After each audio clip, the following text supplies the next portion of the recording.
এই মুহূর্তে যখন সবাই, গোটা বাংলাদেশের মানুষ, আন্তর্জাতিক সহযোগীরা নির্বাচন কবে হবে তা নিয়ে ব্যস্ত, তখনই সামনে এসছে সরকারের আশেপাশের কিছু প্রভাবশালী মহলের বিরুদ্ধে টাকা পাচার অর্থাৎ মানি লন্ডারিং এবং দুর্নীতির অভিযোগ। সিঙ্গাপুর, কানাডা, দুবাই এবং ইউরোপে অর্থ পাচারের নানা তথ্য ঘুরে বেড়াচ্ছে। গণমাধ্যম এবং বিদেশি গোয়েন্দা সংস্থার রিপোর্টে যেসব নাম উঠে আসছে তাদের অনেকেই অন্তর্বর্তী সরকারের উপদেষ্টা, ঘনিষ্ঠ আমলা কিংবা রাজনৈতিক পৃষ্ঠপোষক। অথচ এই বিষয়গুলো নিয়ে সরকার নিশ্চুপ। এর ফলে এক ধরনের সন্দেহ তৈরি হচ্ছে যে নির্বাচন এবং আন্দোলনের আবহের আড়ালে বড় ধরনের দুর্নীতির জবাবদিহি এড়াতে চাইছে ক্ষমতাসীন গোষ্ঠী। বাংলাদেশ জাতীয়তাবাদী দল বিএনপি নিজেও এই ইস্যুতে স্পষ্ট অবস্থান নেয়নি। কিছু নেতার মুখে ক্ষোভ শোনা গেলেও দলগতভাবে এই গুরুতর অভিযোগকে রাজনৈতিক মঞ্চে প্রধান ইস্যুতে পরিণত করা হয়নি।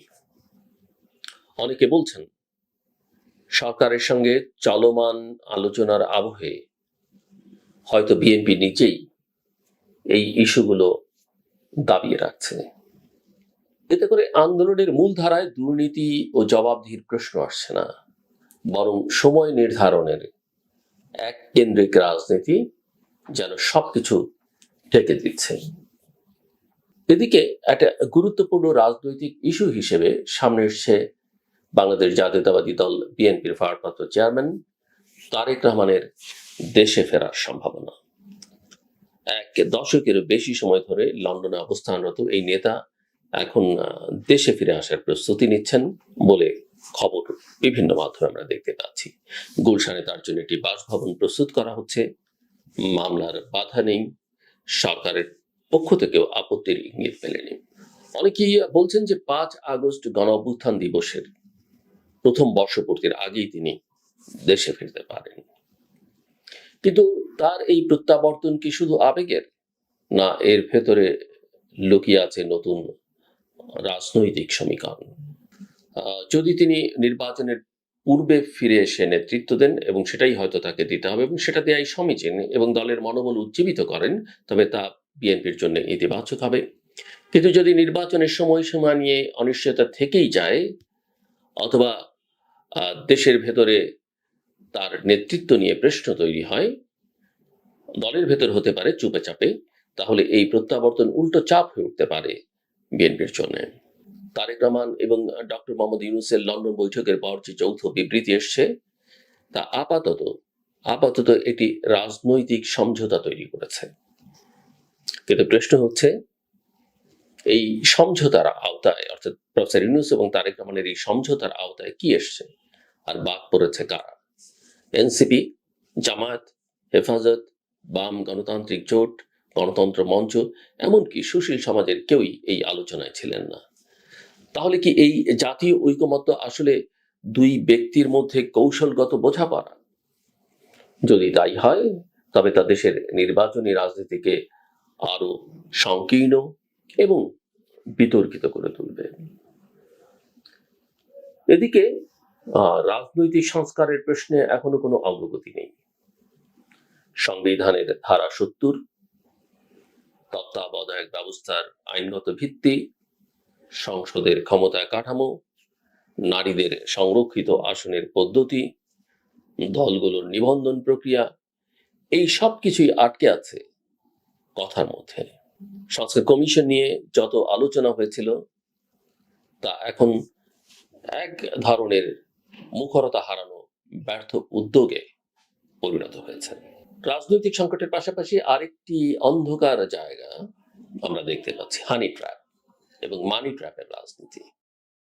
গত কয়েক মাসে একাধিক রাজনৈতিক নেতার ব্যক্তিগত ভিডিও এবং চরিত্র হননের অপচেষ্টা সামাজিক যোগাযোগ মাধ্যমে ছড়িয়ে পড়েছে। এটা আওয়ামী লীগ আমলেও আমরা অনেক দেখেছি।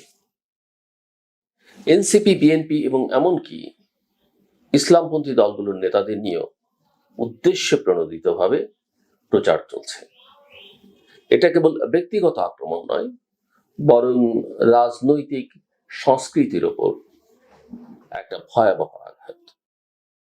এর মধ্য দিয়ে রাজনীতিকে দুর্বল করে তোলা হচ্ছে এবং জনগণের মনোযোগ গুরুত্বপূর্ণ ইস্যু থেকে সরিয়ে নেওয়া হচ্ছে।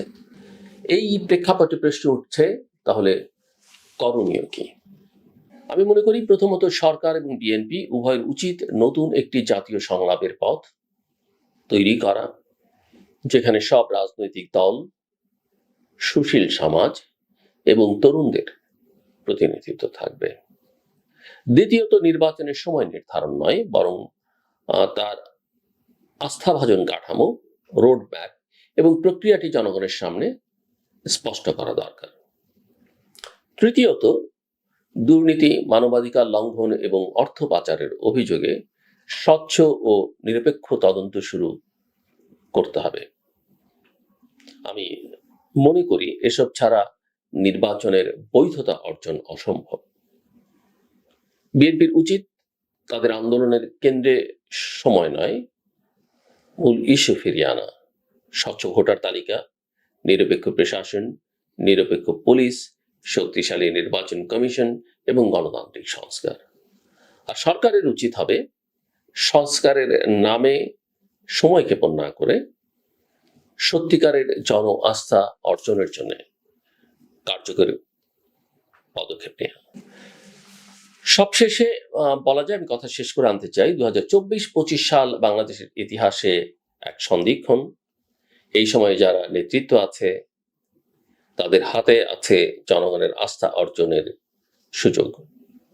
যদি তারা ব্যর্থ হয় তাহলে শুধু একটি নির্বাচন নয়, একটি প্রজন্মের আশা আকাঙ্ক্ষা ব্যর্থ হয়ে যাবে।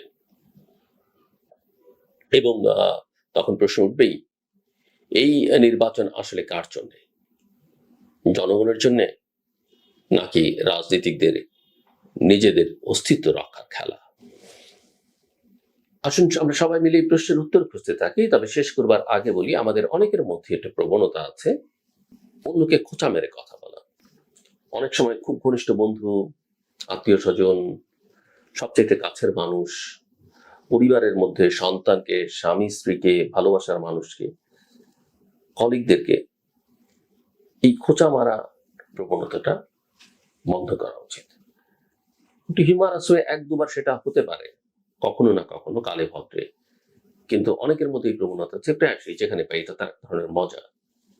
কিন্তু তিনি আসলেই বুঝতে পারেন না, তাকে যে মানুষটি পছন্দ করে, হয়তো শ্রদ্ধা করে, ভালোবাসে, স্নেহ করে, সেই মানুষটিও ধীরে ধীরে তার উপরে আস্তে আস্তে তার উপরে বিরক্তি জমা হচ্ছে, ক্ষোভ জমা হচ্ছে এবং তিনি আস্তে আস্তে ভেতর থেকে দূরে সরে যাচ্ছেন। প্রত্যেকের নিজস্ব জায়গা আছে, প্রত্যেকটা মানুষকে তার স্পেস দেওয়া উচিত। কাউকে অযাচিত ভাবে প্রভোগ করা, খোঁচা করা, পিঞ্চ মারা, এগুলো বন্ধ করা উচিত। এই সংস্কৃতি থেকে আমাদের বেরিয়ে আসা উচিত। আমার কথা শুনবার জন্য অসংখ্য ধন্যবাদ। আপনাদের সবার জন্য শুভকামনা।